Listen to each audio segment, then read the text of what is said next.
¿Qué tal, amigos? En esta videocápsula de viernes, para cerrar la semana laboralmente hablando, voy a hablarles o comentarles de un tema más o menos ligerito.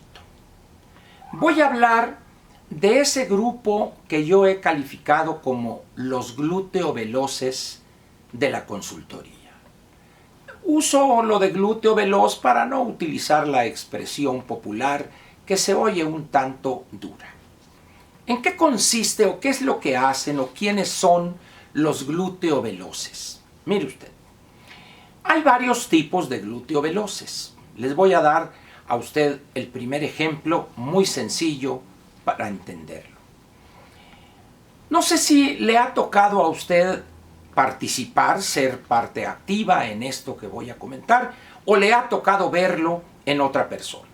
Va usted caminando por una banqueta, aquí mismo en Reforma, no sé, en X ciudad o en X parte de la Ciudad de México, y de repente escucha usted un silbido y voltea, y el chiflador, el silbador, le dice: a ti no, pendejo, al otro. Por eso viene un refrán que dice: no es tarugo el que chifla, o no es tarugo el que silba, sino el que voltea a ver. Los glúteo veloces son eso, voltean sin que los llamen. ¿A qué? Mire usted. Uno de los vicios más extendidos entre nuestra comentocracia, término que acuñó el doctor Jorge Castañeda, es dar consejos u opiniones sin que se las pidan o que sin que los contraten mediante una factura, un recibo de honorarios antes, como pago o como contraprestación a esa asesoría. Hoy, por ejemplo, si usted abre cualquier medio impreso, va a encontrar columnas donde de repente lee usted: el PAN y el PRI deberían resolver a la brevedad posible sus problemas internos para que puedan esto. Y otro por allá: es evidente que el PAN debe de inmediato resolver la sucesión de Anaya y sacar a Damián Cepeda también, y que venga este y el otro y el otro. Y por allá el otro: la fracción parlamentaria de este partido debería hacer alianza con esto. Bueno, y dice uno, bueno, a estas personas, ¿quién les pidió esa asesoría? Nadie. Son los glúteo veloces de la consultoría política. Pero lo curioso es algo más. Yo tengo algunos amigos en 2 o 3 partidos, amigos de hace muchísimos años, con una confianza total en las relaciones con ellos, de temas, de opiniones, etc. Y platicando alguna vez de esta propensión de los glúteo veloces, me dice uno de ellos, Ángel, me dice: ¿sabes qué hacemos nosotros? Él es una persona que ha tenido puestos importantes, no solo en el gobierno federal, estatal, sino también en la estructura de su partido. Y dice: ¿sabes lo que hacemos nosotros cuando leemos o escuchamos estas opiniones de estas personas? ¿No? Iba a decir algo así medio grosero: nos reímos, nos carcajeamos de ellos. ¿Y por qué? Le digo. Por una razón muy sencilla, Ángel.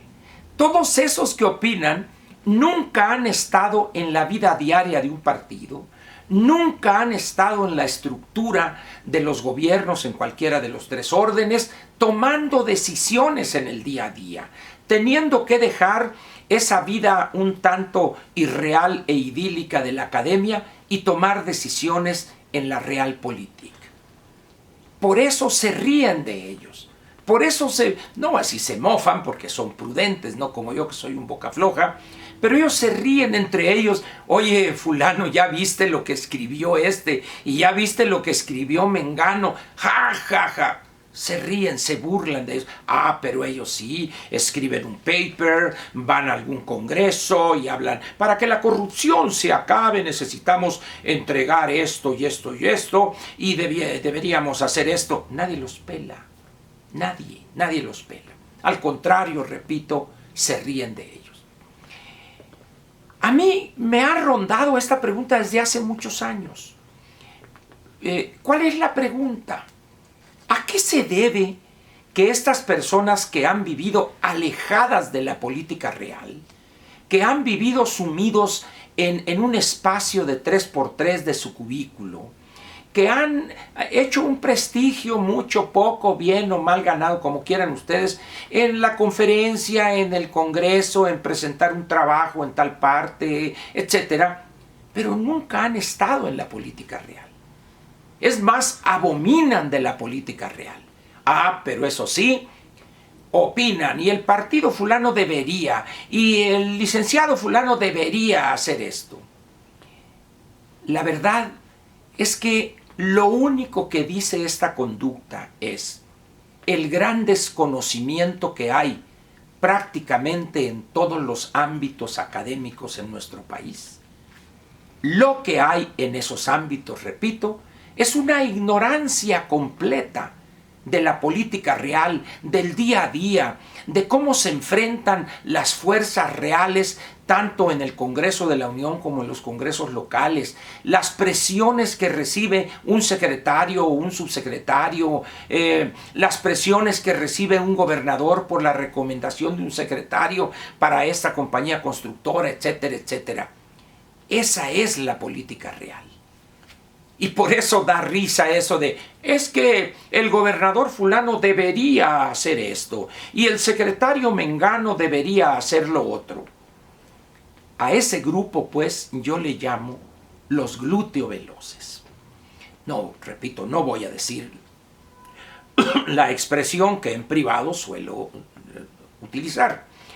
Pero yo le pediría a usted que cuando lea a alguien así, de esos analistas políticos renombrados acá, que los ve usted en la televisión coordinando mesas redondas y a ver, ahora nos va a hablar fulanito y acá, no les haga caso, no les crea lo que dicen, están alejados de la realidad.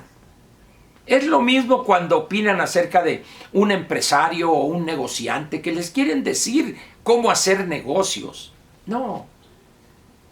¿Cuál sería el camino correcto? Pienso yo, eso es una opinión desde acá, que sería bueno que todos estos glúteos veloces se incorporaran a un partido, al que quisieren, que militen en el partido que deseen y entonces sí busquen aplicar sus visiones un tanto teóricas alejadas de la realidad a la política real. Y eso va a enriquecer su análisis. ¿Por qué? Porque entonces confrontarían su visión teórica con la realidad que enfrenta la actividad política. Hay un libro que les recomiendo de un intelectual harvariano, el doctor Michael Ignatieff. Escribió un libro sobre su experiencia en Canadá. Él había sido durante muchos años académico en Harvard y en un determinado momento, sea porque el gusanito le picó o porque alguien le ofreció y le dijo, doctor, pues ¿por qué no se viene usted a Canadá? Usted es de aquí, vamos a recuperar el gobierno para las fuerzas conservadoras y la mentira que te eché. Y el doctor Michael Ignatieff se convierte en un político profesional. Va, se entrega totalmente y le fue como en feria. Pero dejó algo sumamente ilustrativo y muy útil. Un libro que se llama Fuego y Cenizas, Fire and Ashes. Vale la pena que lo busque usted. Si no lee usted inglés, creo que está en español, del doctor Michael Ignatieff, sin H, como Ignacio, pero es Ignatieff con doble F al final. Léalo, se va a divertir porque va a ver usted el problemón que tiene un académico cuando se tiene que enfrentar a las trampas, a las jugarretas de los adversarios y cómo así se dirimen las diferencias en la política real, en el mundo de la política real. Por eso vale la pena, pues, que no pierda usted el tiempo cuando esas mesas. ¿Y qué piensa usted? Bueno, yo pienso que el PRI debería y Anaya, porque ahora creo que salió una columna por ahí, las razones de la derrota de Anaya. Y dice, ¿y ahora qué? Pues en todo caso, yo pensaría que Anaya posiblemente esté analizando junto con los suyos por qué fue la derrota, determinando las causas. Pero si a mí me hubiesen contratado para hacer un análisis, pues yo no pondría una columna en el Excelsior diciendo las causas de la derrota de Anaya. Pues digo, donde escribo. Es decir, se supone que ese es un trabajo pagado y eso lo debo reservar en esa relación privada y privilegiada entre cliente y proveedor del servicio. Pero así lee usted, Anaya perdió por esto. Dices, ¿por qué no fuiste a ofrecer tus servicios a media campaña? La verdad es que escriben, como dicen, al latido. Me late que perdió por esto y ahí hacen su sesudo análisis. No sirve para nada eso, hombre. Para nada sirve. Yo le aseguro que si de haber leído esa columna, esa colaboración Anaya, se debe estar todavía, debe estar doblado de la risa ante las tonterías ahí escritas. En fin, pues, espero que este tema ligero, pero que tiene también una gran profundidad, le sea útil para cuando lea usted o escuche a supuestos y sedicentes analistas políticos.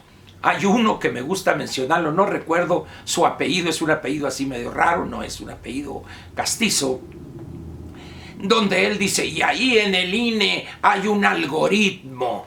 Yo no sé qué idea tendrá este analista de lo que es un algoritmo. Yo no sé si piense que es un hombre en traje camuflajeado con una cuerno de chivo en la mano y listo a disparar y 3 cargadores en la cintura listos para cambiar lo que se llama en términos técnicos el peine y ponerle el siguiente con 25, 30 o 40 balas. Pero así dice, ahí en el INE hay que tener cuidado porque ahí hay un algoritmo que puede hacer perder a López. Yo creo que la victoria de López explica por qué ese algoritmo, yo creo que fue echarse una torta y López ganó cuando no estaba el señor algoritmo ahí en el INE. La verdad, pues, estos analistas del debería, del tendría que hacer, son realmente chistosos. Ese grupo que yo llamo los glúteo veloces. Lo espero aquí en 2 días, el domingo, con la videocápsula semanal. Y como sabe usted, inmediatamente después, el lunes, seguiríamos con estas videocápsulas diarias. Muchas gracias por su atención. Disfrute usted de, creo que van a ser la final o semifinal en el fútbol. Ya se acaba. Y a partir del lunes, la triste y cruda realidad. Ni modo, se terminó la fiesta. Regresar a la pesadilla. Muchas gracias, disfrute con los suyos lo poco que queda de fútbol, si es usted aficionado a eso. Y si no, bueno, pues váyase al cine, lea un buen libro o haga lo que le dé su gana. Muchas gracias.